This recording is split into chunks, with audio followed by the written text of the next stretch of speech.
How are you today? George Charles has earned his living $9. Folks outside.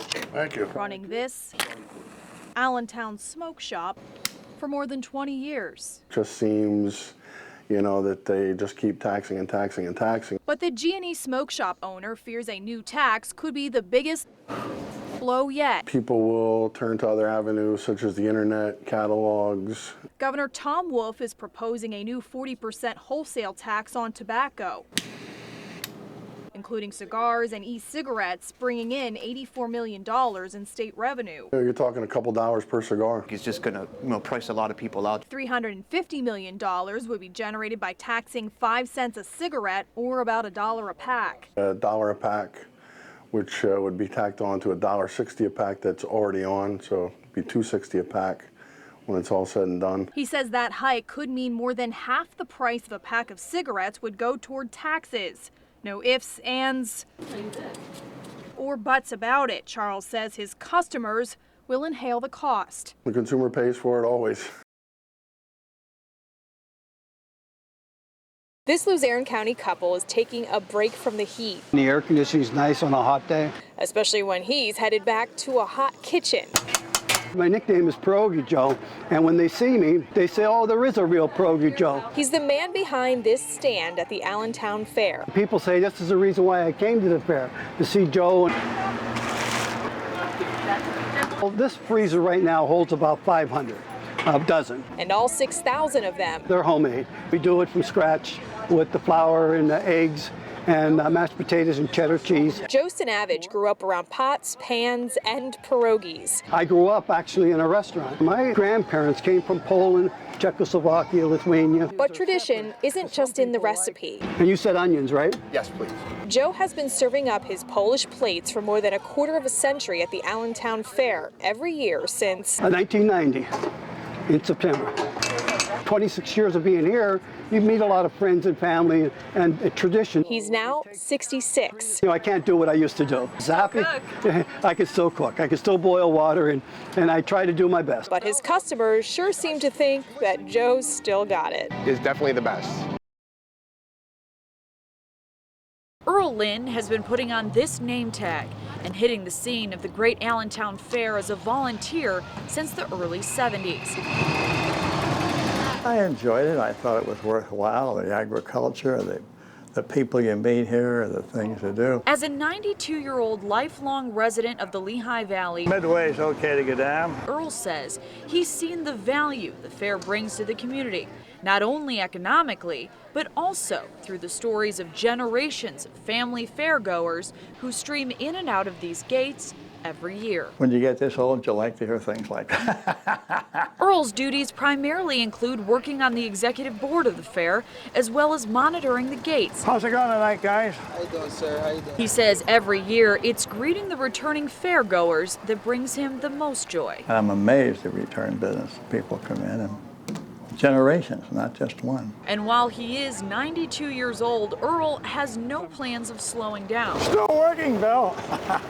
He says he'll continue to contribute and volunteer until he just can't anymore. I hope I helped them in some way. Had a great week. Okay, keep up the good work. Yes, thank you. We will. And the fair veteran has a parting thought for the next generation of the Great Allentown Fair. Keep things going like they are. In Allentown, Kelly Gibbs, 69 News. This is my livelihood. Keith Royal is the owner of Ruby's Flower Factory in Bethlehem. He says last Friday packed a punch for his business. We got a call from my employee saying it's not good. Not good translated into this, an estimated $30,000 worth of merchandise damaged or destroyed from 9 ceiling pieces that fell to the floor. Royal says the ceiling pieces are still soaking wet and believes the destruction stems from water damage in the building. We had 2 weddings this past weekend, and we also had a funeral going on. It sent us into a tailspin on on Friday. Royal says this isn't the first time his business has sustained damage. Last year on Black Friday, he says something similar happened, but that time only a few tiles fell to the floor. I wanted to stay because I love this. We work so well with our neighbors. We fed off of our neighbors. But now many of his neighbors have left the building. Royal says this incident has encouraged him to move to another location in Bethlehem. He's asking for help from the city as well as the property owner, Valley Theaters, Inc. When you walk in and you see your hard work toppled over, wet, your merchandise, you don't know how to feel, and I still don't know.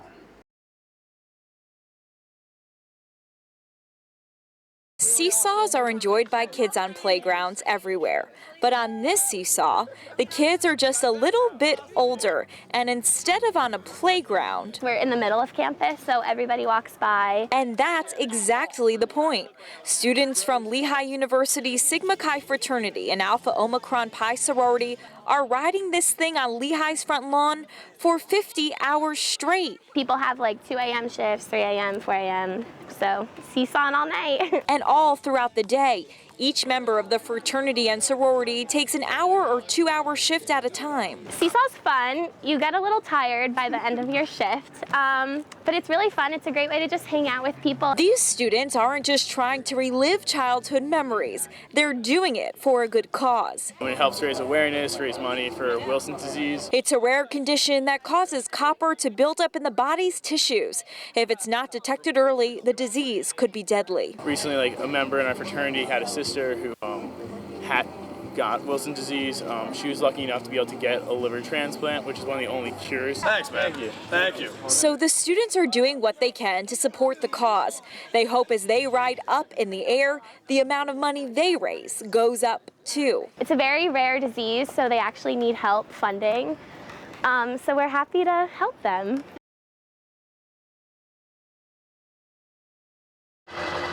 Every year, trees leave Bustard's Christmas tree farm in Lehighton. But this year, the farm has a very special task for a very special customer. It's really an honor for our family and business. Glenn Bustard is changing the chain on his chainsaw in preparation of making one of the most exciting cuts he's ever made on his farm. It's such a great experience to be supplying the White House with the tree. It's such an honor.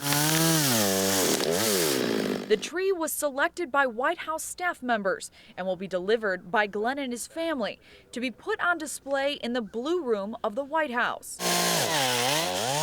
Bustard's Christmas Trees Farm was chosen after winning a national tree competition in Illinois. The grand champion gets to supply the White House if they have a tree big enough. And Glenn and his family happen to have just the tree. This 19-foot Fraser fir. We measure them down to the inch that we could figure out. Now loaded up and ready for the trip south. We'll present it to Michelle Obama at the White House. It's a trip that's highly anticipated by all at the farm, and one that's a first for a tree farm in its nearly 100-year history. It's quite an accomplishment, huh? In Lehighton, Kelly Gibbs, 69 News.